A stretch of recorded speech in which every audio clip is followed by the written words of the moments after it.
In a quiet village nestled between rolling green hills, there lived a man named Elias. From childhood, Elias had been told that happiness came from success, wealth, and admiration, so he spent years chasing these things, believing they would fill the emptiness he often felt inside. Elias became a respected businessman, owning a grand house and fine clothes. Yet his heart remained restless. He traveled the world, bought expensive things, and surrounded himself with people who admired his wealth. But none of it brought him true joy. One evening, as he sat alone in his luxurious home, he heard a faint melody drifting through the air. It was a tune he hadn't heard in years, one his grandmother used to hum when she cooked by the fireplace. Curious, he followed the sound down the winding village streets until he reached a small, candle-lit cottage. Inside, an elderly woman played a violin, her fingers dancing effortlessly over the strings. The music was simple, yet filled with warmth.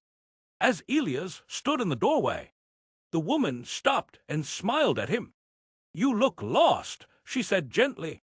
"I have everything I ever wanted," Elias admitted, "but I don't feel happy." The woman nodded, gesturing for him to sit. "When you were a boy, what made you feel alive?" Elias thought for a moment. As a child, he had loved music.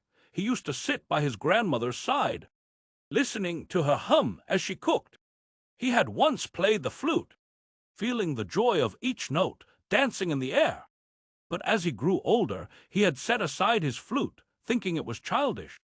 The woman handed him a simple wooden flute from a shelf. "Try," she said. Hesitant at first, Elias placed the flute to his lips and played a note. The sound wavered, uncertain, but something inside him stirred.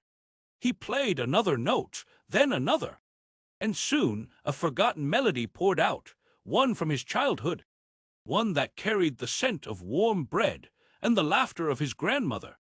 Tears welled in his eyes.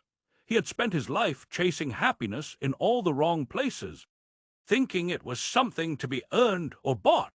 But happiness wasn't in gold, in status, or in approval. It was in the small things that made his heart feel light, in the moments of connection, in doing what he truly loved. From that day on, Elias changed. He still worked, but he made time for music. He played in the village square, teaching children the joy of melodies. He found happiness in laughter, in sharing, in simple joys he had once ignored.